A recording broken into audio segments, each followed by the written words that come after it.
إن في خلق السماوات والأرض واختلاف الليل والنهار لآيات لأولي الألباب. Assalamualaikum warahmatullahi wabarakatuh.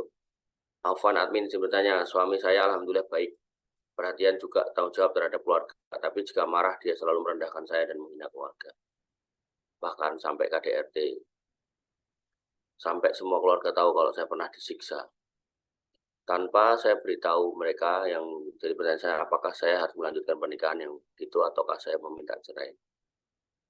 Kami baru saja dikaruniai anak lagi dan baru 2 pekan. Baik, jadi ketika kita ngomongkan suami yang baik ya, dalam hadis dikatakan, dan ini pentingnya ke kalian ya, khususnya yang belum nikah ya, untuk menyimak apa yang disampaikan Nabi SAW. Nabi SAW mengatakan, idza khotoba ilaikum atau idza ja'akum, nah, atau hadis yang riwayatnya idza ja'akum man tardawna dinahu wa khuluquh, yang kamu ridhoi agama dan akhlaknya. Jadi mungkin agamanya baik gitu loh. Mungkin dia belajar agama, mungkin penampilannya sesuai sunnah, mungkin dia nggak isbal, mungkin dia berjenggot, mungkin dia ustadz gitu kan. Tapi jangan lupa wa khuluquh dan akhlaknya. Nah, maka kalau udah terpadu antara agama yang baik dan akhlak yang baik, walaupun mungkin finansialnya kurang baik, maka kata Nabi SAW, fazawiju, maka nikahkan anak gadismu dengan orang seperti ini gitu. Jangan dibalik-balik. Ada orang yang agamanya nggak peduli dunia, ada orang yang agamanya kelihatan baik tapi akhlaknya nggak dicek gitu kan. Nah, menjelaskan, ngecek agama di mana? Di masjid. Ada di masjid, itu berarti orang baik dari sisi agama. Atau kalau dia tadi udah jelas orang ustadz, ya insya Allah agamanya baik lah. Tapi akhlak ngeceknya di mana? Di tempat kerja, di masyarakat. Bagaimana dia dalam bermasyarakat, bagaimana dia dalam pekerjaan. Oh, dalam pekerjaan kok temperamen gitu kan, maka ya berarti dia akhlaknya nggak bagus. Nah, karena akhlaknya nggak bagus, maka ada potensi-potensi KDRT seperti ini. Maka perceraian, di situ ada 7 kondisi seorang wanita bisa menggugat cerai. Salah satunya adalah ketika dia sudah dianiaya secara fisik. Bahkan nggak cuma fisik ya, verbal pun juga bisa ya. Jadi ketika seorang wanita sudah direndahkan, dimaki-maki, sampai dengan bahasa misal kamu wanita murahan dan seterusnya gitu kan, atau kamu wanita hina dan seterusnya gitu. Padahal sebenarnya wanita ini nggak melakukan itu gitu kan, nggak melakukan hal yang bersifat murahan dan nggak bersifat hina, tadi nggak ada dilakukan seperti itu, istrinya baik-baik aja. Maka dalam hal ini orang wanita boleh mengajukan gugatan cerai ketika dia sudah tidak bisa bertahan atau tidak bisa bersabar dengan keadaan yang terjadi, apalagi kalau sudah sampai fisik seperti ini. Nah, maka solusinya seperti apa? Solusinya ya pihak perempuan mengutus wakilnya, pihak laki-laki mengutus wakilnya untuk didiskusikan. Solusinya seperti apa? Tapi kalau kaitannya dengan karakter, akhlak, ini susah berubahnya, lama. Jadi misal seorang laki-laki kamu jumpai atau kamu menikah dengan dia pada saat umur 25 tahun atau 30 tahun, terus kamu ingin merubah akhlaknya, berarti kamu butuh waktu 30 tahun untuk merubah akhlaknya. Itu pun juga belum tentu berhasil itu. Nah, maka kembali kepada istrinya, sabar apa enggak? Kalau mau sabar ya alhamdulillah silakan. Kalau enggak ya silakan. Kalau mau pisah. Jadi ada seorang ibu-ibu yang sudah bisa itu cerita ke saya gitu kan. Dia punya suami itu karena dia tahu kalau si istrinya ini pintar nyari duit. Suami itu nggak pernah ngasih nafkah. Menurut ibu ini ya, walaupun kadang nanti kalau dalam hadis disifati wanita itu sudah disikapi baik setahun, karena ada kesalahan satu aja dari laki-laki, kemudian wanita itu mengatakan maro itu khairun qotun. Setahun ini aku nggak lihat kamu buat baik. Padahal selama setahun dia itu nggak pernah kerja, yang ngasih makan suaminya. Wanita itu ya ngomong gitu kata Nabi SAW.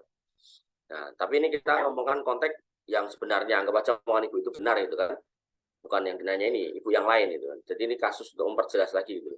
Ibu itu bertanya gitu, bercerita kalau suaminya nggak pernah ngasih nafkah karena ibu ini pintar nyari duit. Nah, padahal suaminya ini kerjaannya bagus gitu. Kerja di salah satu perusahaan minyak gitu. Gajinya gede.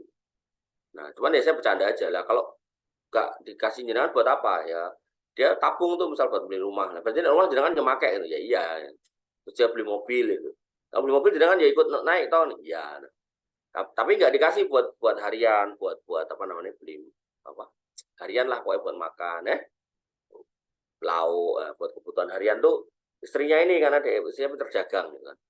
Nah, terus ibu itu berkata ke saya bahwasanya satu-satunya sebab saya bertahan sama dia Setiap malam saya mendapati dia sholat tahajud dan mendoakan anaknya sambil nangis-nangis. Maka di situ saya paham bahasanya ini sebenarnya orang baik gitu. Dan kalau saya nyari suami lagi yang lain belum tentu ketemu yang kayak gini gitu loh. Akhirnya dia bertahan sampai akhirnya si suami itu meninggal. Dia masih hidup, makanya dia cerita gitu. Bahkan saya ketemu anaknya, saya cerita sama anaknya pun juga nggak pernah tahu kalau kondisi ibu bapaknya seperti itu. Jadi ini keadaan yang luar biasa bagaimana seorang wanita bisa bersabar atas kekurangan seorang laki-laki, kekurangan pemahaman tadi loh. Nah, tapi kalau konteksnya KDRT gini, tentu ini kan sudah fisik ya, gitu. Karena udah fisik, ada potensi mungkin nanti akan menyebabkan cacat, luka, dan seterusnya. Maka tadi itu, seorang wanita sebaiknya konsultasi sama walinya, diceritakan. Ya, kemudian kalau memang mau dicari solusi, laki-laki ini mau berubah, ya alhamdulillah. Tapi kalau kemudian nggak bisa dan nggak mau atau walinya nggak terima, ya tentu mungkin cerai lebih baik. Cerai lebih baik karena merubah karakter ini susah. Faktanya yang diceritakan itu menurut pengakuan ibu itu ya, itu. Wallahu alam, mudah-mudahan benar itu. Artinya benar sesuai realitanya. Itu sampai bapaknya itu mati. Ibu itu masih merasa bapaknya itu nggak pernah ngasih yang sifatnya harian tadi dulu. Karena merasa kamu udah bisa nyari sendiri gitu. Tapi ibu ini pintar ya. Jadi bapak itu setelah pensiun, bapak itu tuh ceritanya berusaha bikin bisnis properti lah, bisnis ini gitu. Nah, dana dari perusahaan minyaknya itu habis buat bisnis itu kan. Nah, yang lucu adalah kemudian si suami ini ngutang ke istrinya. Istrinya pinter. Oh, selama ini kamu nggak ngasih duit saya gitu. Maka begitu kamu butuh modal, ya modal itu dihitung sama dia. Dihitung. Jadi dicatat tuh. Nah, singkat cerita suami meninggal kan. Nah, saya suruh ngitung warisannya gitu kan. Pembagiannya berapa gitu. Nah, pembagian buat ibu kalau punya anak kan cuma sedikit, cuma 1/8. Kalau misal hartanya itu ada 8 miliar misal gitu, atau mungkin 800 juta, dia kan cuma dapat 100 juta, kan sedikit gitu kan. Nah, ibu itu pinter gitu. Dia bilang sama saya, kalau pembagian realnya kan gitu toh mas. Ya, tapi si bapak ini punya utang sama saya. Lah, berapa bu? 800 juta. Loh kok banyak banget? Dia cerita kayak gitu tadi. Jadi karena suaminya juga nggak pernah ngasih, makanya istrinya kalau ngasih pun juga nggak mau ngikhlas kayak gitu. Artinya ditulis sebagai utang. Gitu. Jadi ya itulah kondisi pernikahan ya. Yang penting gini loh, selama kita dalam kondisi kekurangan pasangan kita bisa bertahan, bisa bersabar. Ya silakan bersabar. Kayak kemarin kita bahas di kitab Manhajus Salikin. Seorang wanita punya kewajiban apa? Menyiapkan makanan, ya kan? Walaupun nanti di kitab fikih yang lain mungkin nggak wajib, tapi di situ dikatakan wajib, ya kan? Itu katakan wajib. Maka ketika misal seorang suami mendapat istrinya nggak bisa masak, ya kan? Pertanyaannya, kamu mau sabar nggak itu?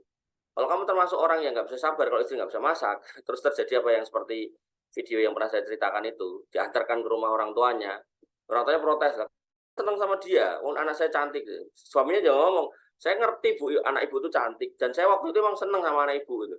Tapi kan yang saya pikir anak ibu ini orang desa, harusnya itu bisa masak gitu.